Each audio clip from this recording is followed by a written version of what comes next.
Hi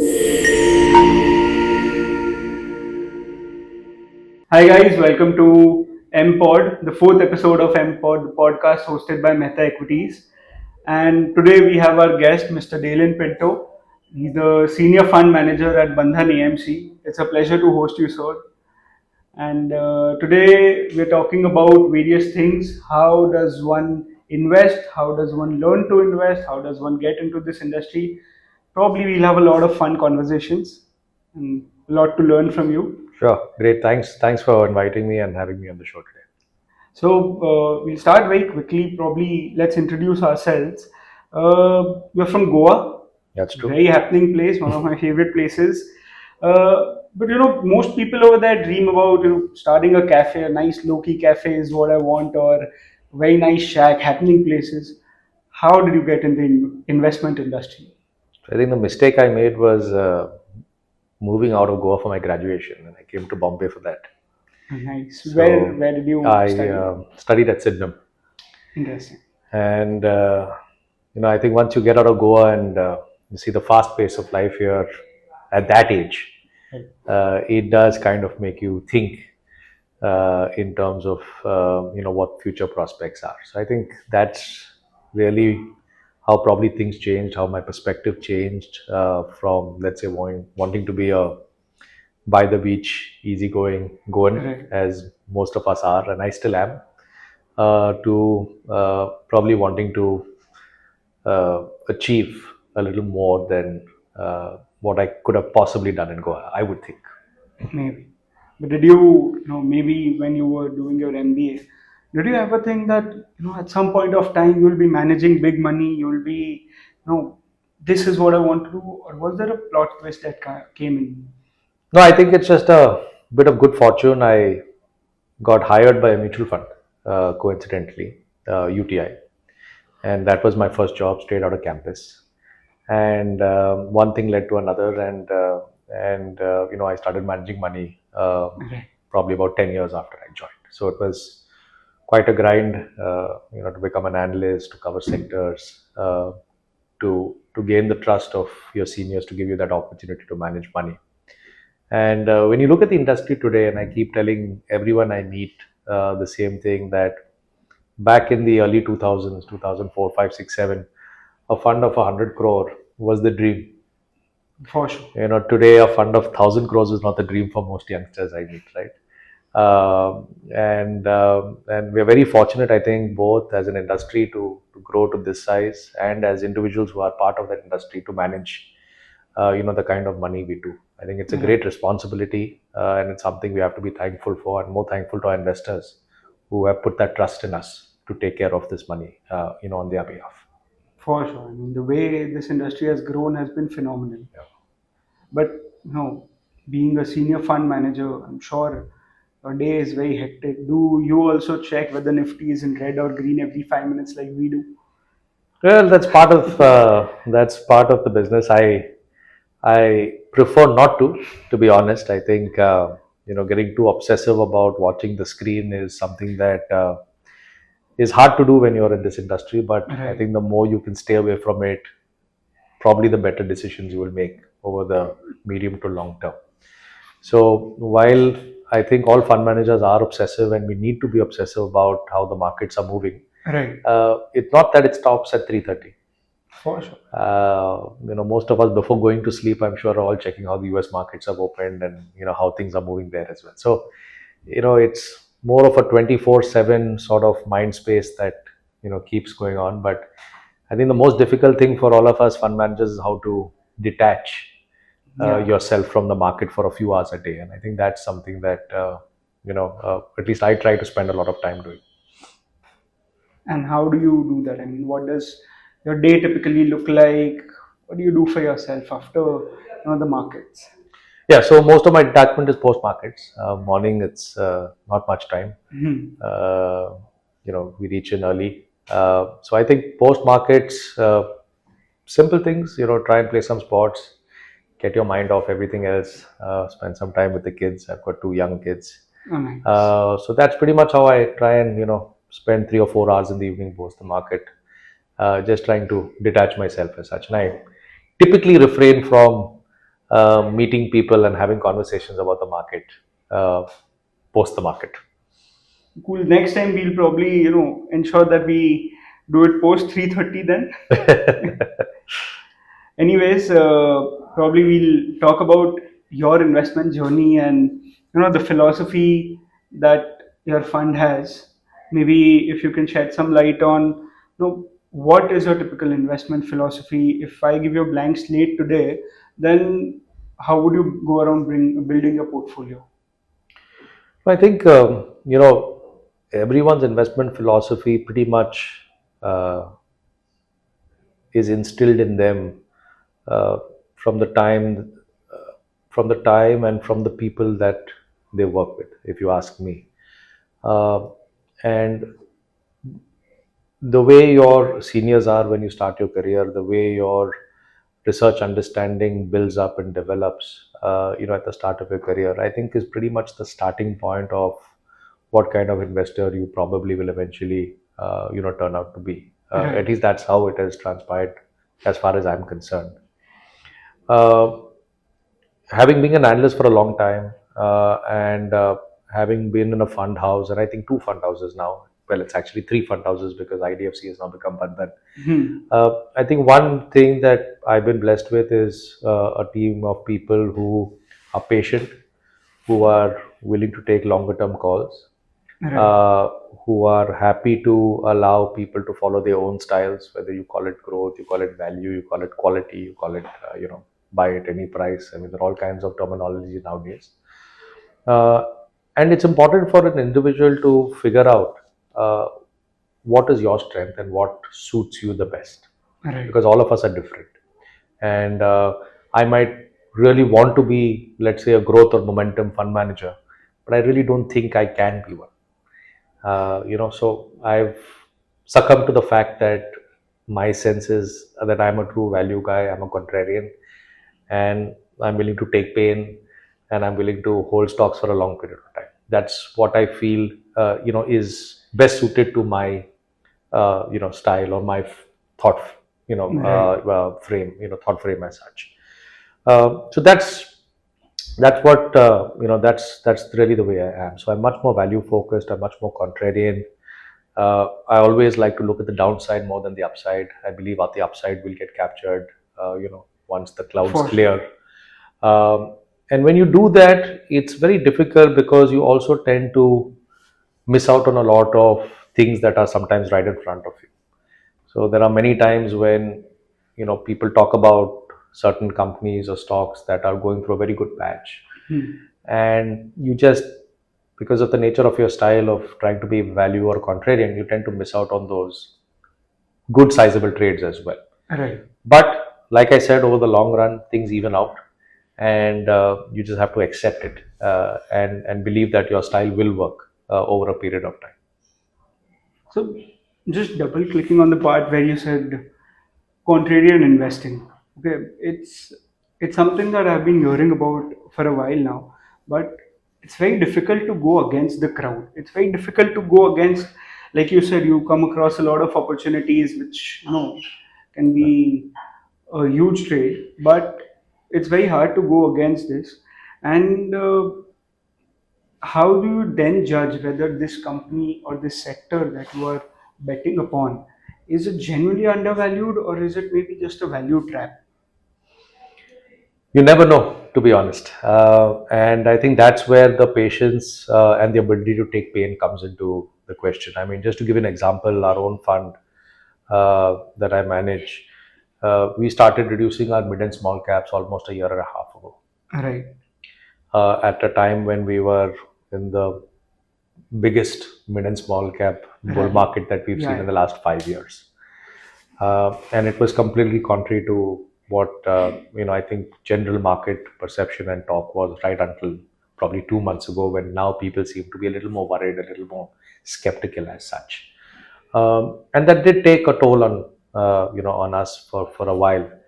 Uh, and it's just something that, if you're a contrarian, you believe that you do the right thing, and you keep reevaluating whether what you're doing will turn out to be will turn out to be what it's supposed to be, right?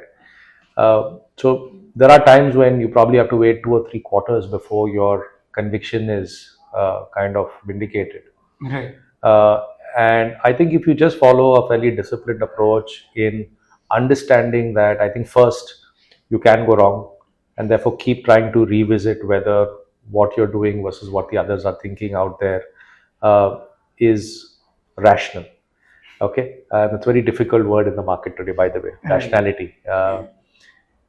I think you typically will get rewarded, and you will start to get more confidence in your ability to take such bets. I think that's really the way forward. I remember in 2019 we were in the midst of a ultra bear market in mid and small caps at that point of time,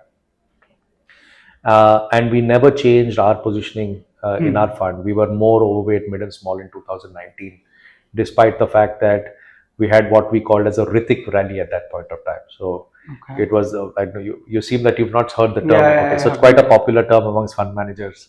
It's basically HDFC, Reliance, Infosys, TCS. So that's a Rithik, okay, Interesting. in some form. And it was a very narrow rally. Only a few stocks, 10, 12 odd stocks did really well Right. and gave most of the nifty returns, whereas the broader market was kind of decimated at that point of time. And there was a lot of pressure to roll into those stocks rather than stay where you are. And you kept hearing arguments such as big is getting bigger, and the small will die, and GST will kill all the unorganized sector, etc., etc. Right. And what has happened 5 years hence is actually just the opposite. Where today everybody is now saying that large caps don't have any growth, and you should only be in mid and small because all the growth will be in mid and small. So it's a complete reversal of narrative in a 5 year period, right, from 2019 to 2024. So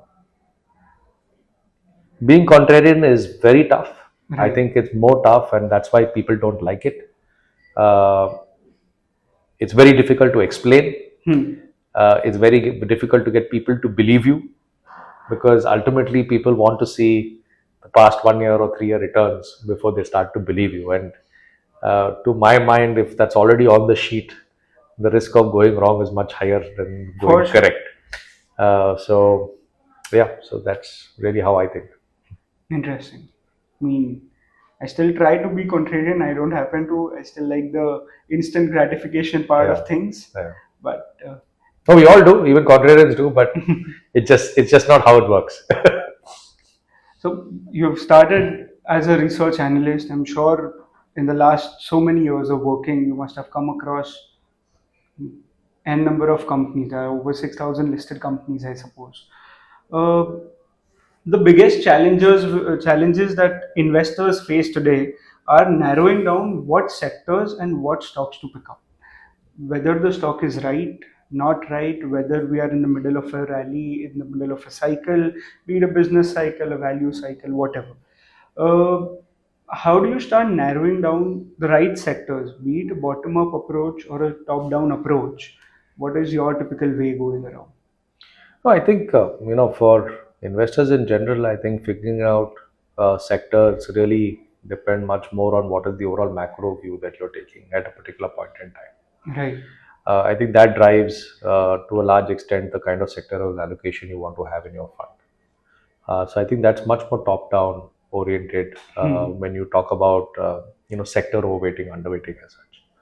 When you talk about stock selection, there are two types of I think ways to manage a portfolio. I think one is to disregard the benchmark and go bottom up and try and buy the best 20, 30, 40 stocks that you can potentially have in your portfolio that you think are the best Right. to have. The other is to go top down, like you talked about. First, decide what your sector weights are, and then decide within that what stocks you think you need to buy.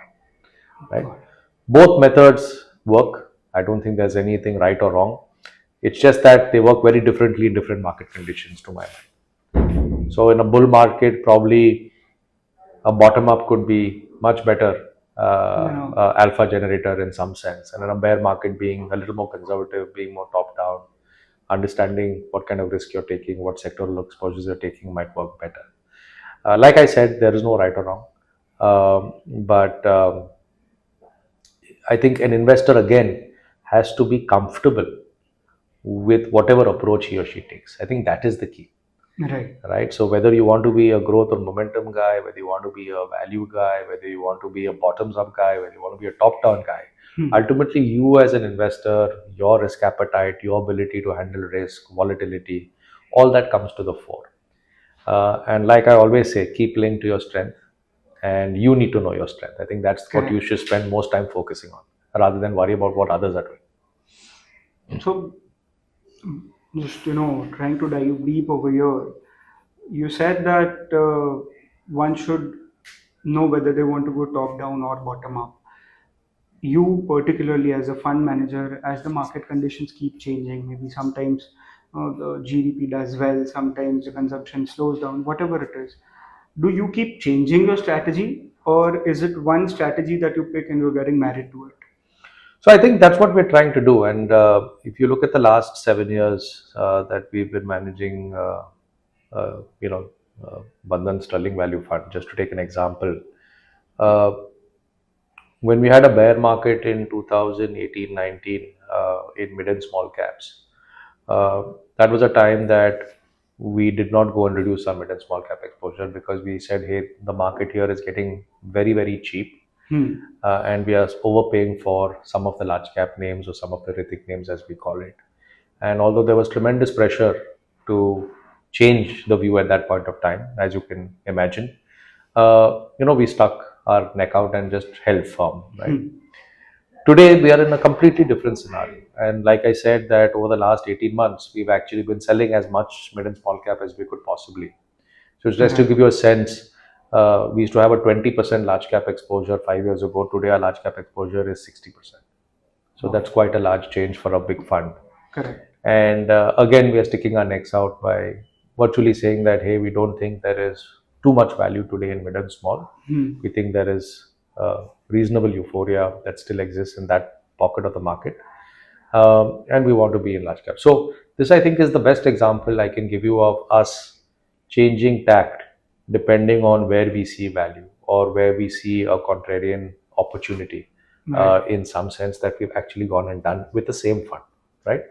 So we will keep trying and figuring out where in the market cycle we are, and accordingly try and recalibrate the portfolio to, you know, to participate in that cycle, whether it's alpha generation in a bull market, or it is protection of capital in a bear market, right? So yeah, it works both ways. I think, and that's pretty much how we maneuver. Interesting. That's more to learn, but yeah. But right now, given the geopolitical tensions, there's a war happening. There is uncertainty about the tariffs. There is a slowdown in the consumption. There is a cut in the GDP forecast. So many things are happening. Uh, with all this chaos, okay, are you again tweaking your strategies with respect to, you know, the overall certain sectors? I mean, how, just for example, if let's say the consumption slowdown, if you're talking about your exposure, or the rise of quick commerce, which you're talking about, how then, how will you look at the consumer companies? Be the top ones or the mid ones? How would you look at them? What will be your approach towards these companies or the sector overall? But I'll take the question in two parts. I think part one is on the uncertainty on geopolitics, tariffs, etc. I think it's foolish to try and foolish may not be the right word, but I think it's just it's very difficult to try and second guess what can be the potential outcomes of a war, right? I mean, if you take Israel and Palestine, for example, a ceasefire was announced, and Announced, yeah. still you've got bombings going on. So, Right. to try and figure out when what will end. Russia Ukraine is now in its third year. We thought it will end in 6 months. Russia will walk all over Ukraine. So, I think trying to guess and second guess a lot of these things is quite futile. The same thing is happening with tariffs. People keep asking, will he actually do it on April 2nd? I mean, we don't know. Let's find out. And, every month that he delays, he's also losing credibility in terms of what he's trying to achieve in some sense, or creating more uncertainty. One of the two, whichever way you want to look at it. So I think we try and not predict or speculate on some of these things. And whenever you are in such an uncertain environment, I think you start to pay even more attention to two things, or you should start to pay even more attention to two things. One is valuation, which is not talked about enough in the market, which means you should be in sectors where downside is limited if something goes wrong, because we can't predict what can potentially happen. Right. And the second is we need to look at companies where you can have some sort of predictability in terms of what their cash flows will be. Got it. So I think these are uh, uh, the two lenses through which I am looking at companies today when I want to add or keep in my portfolio. Is that companies where I believe valuations are reasonable to cheap, and companies where predictability of cash flow is pretty certain, right? Right. If you want to add a third lens to it, because we're talking about tariffs as well, you also want to maybe try and see what is the kind of exposure you have to companies that are dependent to a large extent on export markets, because you don't know how this could play out, what could hit you, and in what way it can hit you, right? So that's maybe an added dimension that has recently come up in the last 2 or 3 months. So I think that's the part on the uncertainty. The second part of your question was on consumption, and I think what we're seeing in India is very interesting, because for the first time in, I think, many years, we are seeing, and I'm using the word disruption, but not new age companies disrupting old age companies, Right. but old age companies disrupting old age companies. Let's give an example, right? Look at what happened 2 years ago to the paint industry. The paint industry has not gotten disrupted by a new age company coming in, it has got disrupted by another large industrial group coming in. Last week or week before last, we had a second announcement in the cable industry, cable and wires industry. Not that a new age company came in and has announced capacity, but two new business groups have come in and announced capacity. So it's interesting to see that sector after sector, we are seeing new entrants being disruptors. And when I say being disruptors, the reason I'm using the word disruptors, not that to say that the old established players will go out of business or will, but the kind of valuations we were giving many of these companies, that's starting to get questioned and challenged. In the same way that your question implies that new D2C companies are disrupting the old consumer companies, right? Because people are able to sell a new form of organic soap or a new suitcase as compared to the old, right? I don't want to take names of companies, but I guess everybody knows the kind of companies I'm talking about. So we typically would see, and I've kept saying this to a lot of people, is that you see this kind of disruption happening typically under two circumstances. One is when you have super high valuations and therefore people are attracted to that wealth. Right. So when I give a company a $10 billion valuation and somebody else says, hey, he's got a $10 billion valuation, maybe if I launch the same product and I'm even half successful, I can get a $2 billion valuation, and that's a lot of money, right? The second is that some of these industries are making abnormal profits. And when you say, hey, he's making a simple product and he's making so much of money, why can't I make the same product? I have distribution, I have balance sheet, I have capital, I have the ability to manage whatever needs to be managed. And why should I not enter the same business and gain and get that share of profit or pool or that share of market cap pool, so to speak? And that's what happened to consumer companies, in my opinion, because the way consumer companies re-rated over the last decade from an average 30p to maybe 60, 70, 80p, and the way profit margins went up of consumer companies from an average of maybe 15 to 25, 30%, it started to give sufficient leeway for new entrepreneurs to come in and people to fund them to start to challenge some of these category by category. And that's what we saw. And the advent of marketplaces only helped accelerate the distribution for these new entrepreneurs in some form or the other, right? And therefore, it made the whole story much more believable.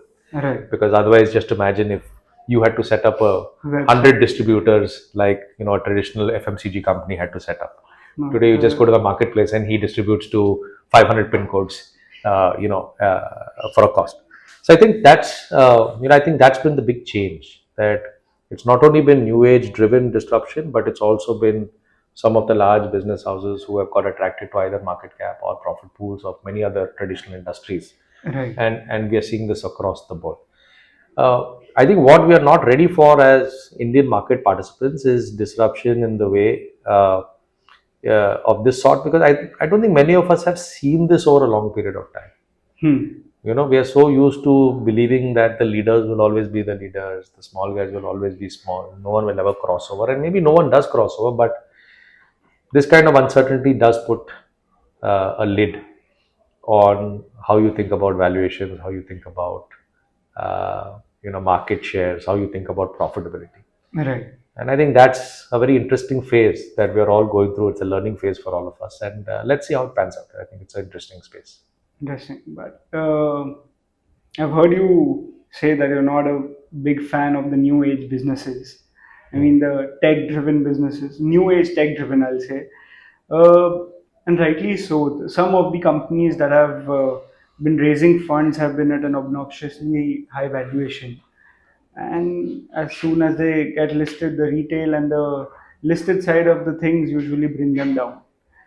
uh, if I'm an investor, let's just talk from not maybe a huge institution perspective. As a retail investor, how should my investment strategy and how should I understand whether this is something that will actually make money from now, over the years, whether it is something to hold on to, whether it is like Amazon has been a loss making company for a very long amount of time. Similarly, in India, how do we realize that these new age companies who have been, at a high valuation is the right thing for my portfolio? No, that's a tough question because I don't think you would ever know, to be honest. And I think the mistake that most of us make is we pick one success story and we believe that all our investments are going to follow that success story. You use the word Amazon. What we don't talk about is probably another 1,000 companies that failed trying to be the next Amazon. Sure. Maybe because we don't have the knowledge of what has actually happened in the US over the last 20 years. And I think that's what has happened over here as well, where we have tried to use one success story to try and amplify what could potentially be many success stories or many failures, as the case may be. A lot of risk capital 20, 30 years ago used to actually happen in secondary markets when small companies used to come for IPO because that's the only place where you could get capital. Today, the private market takes most of that initial risk. And by the time most companies actually come for IPO, to my mind, they are semi-mature, if not mature, in a sense. And therefore, as an investor who's looking at IPOs and whether from IPO will you make a lot of money or compound your money handsomely, I think you have to think very differently about what that opportunity lies ahead, in some sense, right? And which is why you see that in 2021, when a lot of the new age companies actually listed, if you were actually an IPO investor, when you actually bought in the IPO, I think barring one company, your CAGR has not been very exciting at all. Yeah, the top 30 companies that have got listed have not done. No, I'm referring only to new age. Yeah, I'm not even referring to the others. Yeah, new age top 30 companies who have got their IPOs in the last 5 years. I think around a good amount of them have been negative since the IPO price. Yeah, so I think most of them would, and the ones that are positive have not compounded at a significantly higher rate than maybe even the market. Right. So that itself tells you, the data itself kind of tells you that when you overpay, when you do what I call FOMO investing, when you get worried about being left out, you tend to make mistakes. And I think that is something that we keep evaluating to see whether we are getting caught into something or not. So I think investors need to be very wary of that, right? The only mistake I would say that maybe I have made is that once these companies have listed, and if they have fallen 20, 30, 40, 50%, you should evaluate to see whether there is potential to make money or not. Right? And there have been some trades that have been successful to some extent. Right? Got it. But on the whole, by staying away I think I probably avoided more mistakes than actually lost the opportunity to make more money. So I think that's the way so far I have thought about it. For sure. Makes sense. Uh, we have a good amount of investors. The Indian demat accounts are growing year by year. New people along with veterans.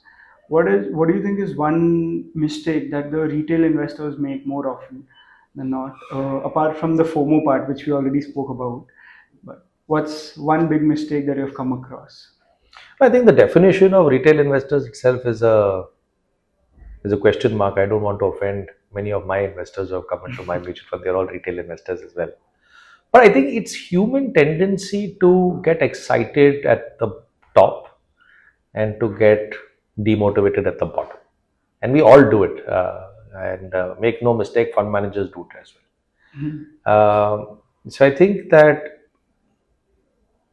your ability to limit your exuberance at market peaks and your ability to limit your bearishness at market bottoms is what will eventually, I think, make you an above average investor.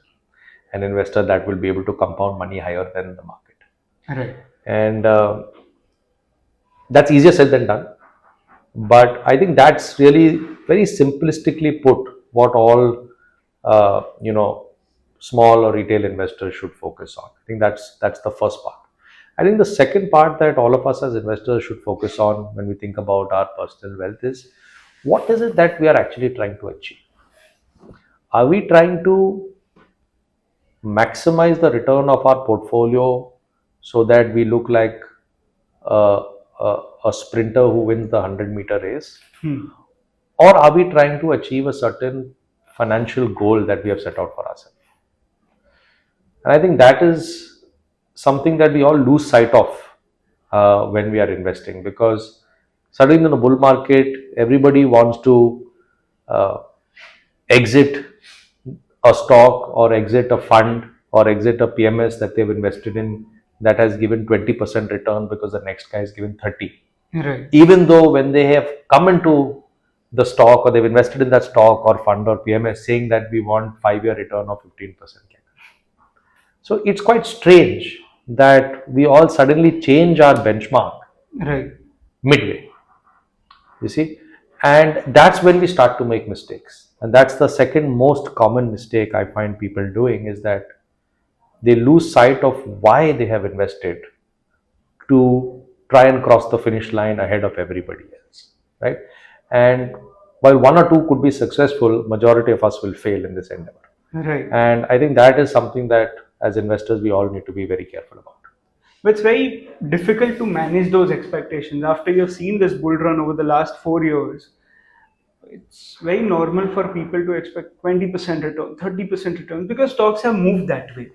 And people who have invested over the last 4 years, now they'll have to redefine their strategy, they'll have to manage expectations better. How should they do that? I mean, how do I go from not expecting 25% to expecting, how should I go from expecting 25% to, let's say, 15 or a 12%? No, I come back to I come back to the point on what your financial goals and objectives are. And I think the moment you reach your financial goal or objective, or you're closer to it, you should always think of whether it's worth taking incremental risk to surpass it, right? And therefore, if it means that you want to continue to compound your money at 20 and 25% just to get to, let's say, 100 faster, you should also think that, what if I lose 20 or 25% in that quest to get to 100 faster? Right. I think that's what we don't think about. And like I said again, long-term market returns have to be in the range of normal GDP plus something, right? Which is basically long-term earnings growth of the market. And if I'm not mistaken, since inception, Sensex, the returns are somewhere in the range of 15% CAGR, right, for the last 40 odd years, maybe a little more than 40 years. And therefore, when you have made 25% return CAGR for the last 5 years or 7 years, count it as a blessing. and recalibrate your portfolio with a thought process that incrementally, even if I make 12 to 15, I should be happy. Right. Because over a period of time, you would still make 18, 19%. Correct. Which you should be very happy and excited about, rather than thinking about, oh, I made 25 and how can I make 30 the next 5 years? I think that's when you'll be back to square one. Yeah. When you start, thinking the second thing. Understood. Very difficult to execute, but always happy to understand things. Uh, Something that nobody actually talks about, or maybe before this, we'll tap into investors building their portfolio. We talk about diversification. How does one go about doing that? And I'm not just saying with respect to sectors, I'm talking with respect to the entire wealth. How do I diversify, make it in lines with my return and risk expectations and in line with my financial goals? What is the right way to diversify? And is there something known as a bad diversification also? So there's no right or wrong way to diversify, because again, it's individual dependent, risk profile, uh, return profile, financial goal profile. I think you got to figure out what that is, right? Right. Where do you want to reach, and then accordingly build your portfolio. But at the end of the day, diversification comes at a cost, because if you split your $100 between 5 asset classes and two do well, that means the other three are not doing well. So which means that two are giving you a return of 20%, and the other three could be potentially giving a return of, let's say, 8%, which means your blended return could be 13, 14%. And then you'll start grumbling that, oh, why did I not put money in the two asset classes that gave me 20%? Right. So diversification always, I think, has a cost, especially when you think of it this way. But when you think of diversification, that, hey, irrespective of what kind of economy we are in, irrespective of what kind of market cycle we are in, can I get 12 to 14%? Right? So let's say if equities don't do that well, but bonds do well, Right. or bonds don't do well, but gold does well, or gold doesn't do well, but real estate does well, or real estate doesn't do well, but private equity does well, whatever it is. Can I get to a 12 to 14% kind of outcome? And that's when diversification helps. But if you're going to keep trying to compare one asset class over the other asset class, you're just going to be an unhappy investor. I think a lot of us are that way. We all are. The one thing that nobody really talks about, and that's maybe because there's a very low amount of financial literacy penetration, is most of the people don't have an idea on how to evaluate stocks, how selecting that this is the stock or the sector I should. That is why they go ahead with mutual funds. And as we say, mutual funds सही है, but मेरे लिए क्या सही है? What is the right kind of thing? Because, or maybe I'll not say, oh, give me a strategy on how the right thing is, but how do I align it with my goals? Because with so many options, there is large cap, small cap, mid cap, there's flexi cap, there's exposure to debt, there's exposure to balance strategies. Uh, if you had to advise somebody that this is how you should build your portfolio, or this is the kind of you should move forward from 0 to 1, how do we do that? No, so I think that there are different types of investors. Some are very comfortable owning stocks or investing in stocks on their own. It could be because they've actually generated superior return. It could be that they enjoy the thrill of it. It could be that they don't know how to calculate their return, which I find most often the case. It could be that people don't want stocks and they want to put in the mutual funds because they don't understand the concept of equity in some sense, or direct equity in some sense. There is no right or wrong. It depends on, again, what your passion is and what you need to do, right? When you look at mutual fund categorization, as you said, the categories are created so that it gives the investor clarity on what kind of asset class he or she can participate in, right? So if you typically take a conservative investor, or if an investor comes to you and says that, hey, I'm a conservative investor, I don't want to lose a lot of my capital. Right. at least you know that by giving he or she a balanced advantage fund or a multi-asset fund or maybe even a large cap fund, you know from history that these funds, the drawdowns are much, much lower than all the other categories, right? So I think it just makes it simplistic for an advisor or for even an investor who directly wants to invest to understand that these are the categories that are best suited to somebody who is very, very conservative, right? I'm not talking about ultra conservative because they can just be in FTs or bonds, Yeah. whatever the case it is. So I'm talking about someone who wants to have some exposure to equity in some form or the other. Similarly, if you want to move to thematic funds or small cap funds, you know that hey, my drawdowns can be high, but my alpha generation can also be very high, provided I get my timing right. Right. So I think the categorization has provided a good amount of simplicity. I don't think it has created confusion, provided you understand what the categories mean. I think that's the first part. I think the second part, as an advisor slash investor, you need to do is I think you also need to understand uh, your fund. So when you're investing in a particular fund, I think it's important to understand what is the nature of that fund, how has that fund behaved in the past, how has that fund manager done what he has done in the past, so that you know what you're getting into. I mean, at the end of the day, it's like a marriage, Right. where you try and understand before you sign on the dotted line that these are some of the expectations and this is hopefully what the outcome will be. There is never a guarantee even in a marriage, and there is never a guarantee as far as what a fund performance can also be. Correct. But if I've said I'm going to do A, B, C, D, E, I should show you I'm doing A, B, C, D, E. The return comes after that. It should not be the other way around. We always find it is the other way around. That the return comes first rather than the A, B, C, D. So everyone says, oh, I like your thought process. It's A, B, C, D, E, but there's no return. Right. Right? If I like your thought process, I like your thought process. Then the return is a function of that, because it could be a function of risk. It could be a function of whether today it's a momentum market and you're not a momentum investor. It could be it's a value market, but you're not a value investor.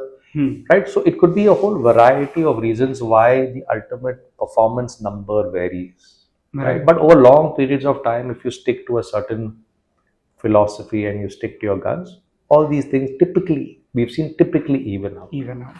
Right?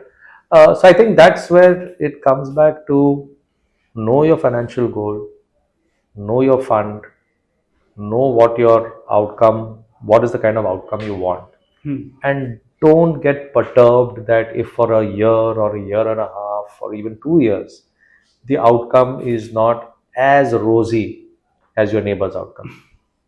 Because that's when you tend to make the most mistakes, to my mind. As long as your outcome is getting you towards your financial goal, I think you should be fine.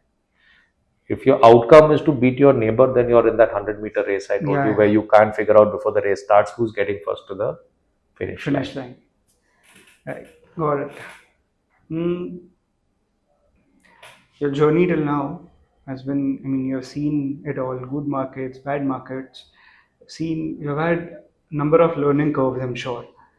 If today somebody is wanting to enter this industry, if somebody wants to build a career in this industry, uh, how does he go about? If I'm a 22-year-old girl or a guy, and very unsure about whether I have the capability to enter this industry, whether buy side or sell side is right for me, how do I try to figure that out?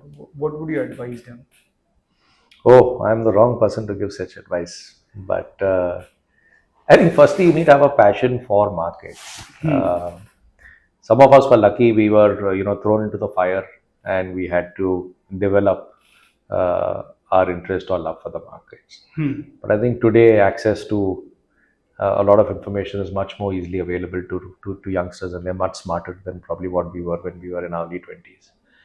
So I think you should join any industry, provided you think that you would like doing that kind of work, and you'll still make mistakes because there are many times you join industry and you won't like it. So it's tough to give you a perfect formula as such. But in the initial years, I think whether you join buy side or sell side, to my mind, uh, to my mind, the amount of rigor that you put in, uh, learning about companies, learning about business cycles, understanding valuations. I think that is the most, I think, underappreciated thing. I think that's something that you need to pay much more focus or attention on, rather than worry about, people worry about designation, people worry about, the package, people worry about a lot of other things. But I think the freedom to learn, the freedom to have a good mentor to kind of guide you, to push you, I think that is what holds you in good stead when you think 20 years down the line. Correct. If you're just thinking 2 years down the line, you're running the 100-meter race. And if you want to run the 100-meter race, I don't think this industry is for you. Fair thing. And for these folks who listen to your advice and dream of managing a huge portfolio someday, there's one mindset, or if there's one thing, one kind of mindset that they should have. This is one thing I should be very focused on. What would that be? Oh, that's a tough one. I think it'll be patience. That's what you're going to say. Yeah. I think investing has a lot to do with being calm, obviously being patient, not trying to forecast things that you probably can't predict, Right. and then making bets on those forecasts. Right. And above all, I think it's just being able to hold your nerve, because you will make probably more mistakes than you actually make right investments. But those right investments should generate sufficient alpha for you to cover up for the mistakes that you make, right? And that is something that you learn over time. So just because your first two investments have gone bad doesn't mean you've thrown the towel and you completely change your philosophy and your mindset on how you think you should approach the right way. So I think it's a combination of many things. There is no one success story, but I think being calm, being patient, being long-term oriented, not being greedy, I think these are very simplistic words, but very, very difficult to practice, especially when you're in the markets. Right. Got it. Interesting. I think we've got to learn significantly. I want to have some fun now, and let's have a rapid fire round. Sure. And I'm going to throw away some questions, maybe related to market, maybe not. But let's try this out. We'll keep the answers very short and the questions shorter. If markets were down for a year, what would you do? Buy. No, down as in shut off for the year. There's no market. Shut off for a year. Yeah. Go back to Goa. Play as many sports that I can, and live the life. Interesting. Travel. Where would you go? Oh, anywhere. Doesn't matter. I travel all over. If there's one stock that you had to hold for 10 years, what would that be? I don't know. I'm not sure I would hold a stock for 10 years. That's. I was not expecting that. What's the biggest myth that people have with respect to which the people need to stop believing in? Buy at any price. So we should start learning valuations now. That I am not saying. I'm keeping my eyes. You're elongating the question. I can answer short. You have to go to the next question now. One book that you would recommend. Oh, I'm not one to recommend books. I think that's my learnings have been more from people than from books. Right. So. And last, the weirdest question that an investor has asked you. Oh, that's a good one. I can't remember. I get a lot of questions, so I don't think I can really pinpoint one. Something that'll keep you up at night. Kaise pucha hai, isn't it?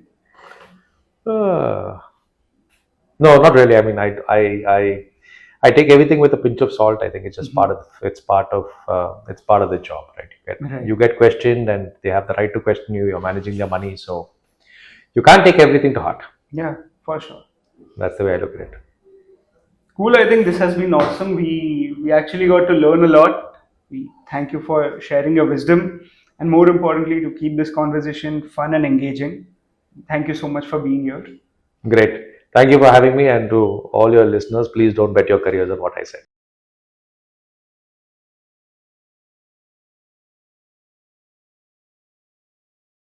Mutual fund investments are subject to market risks. Read all scheme related documents carefully.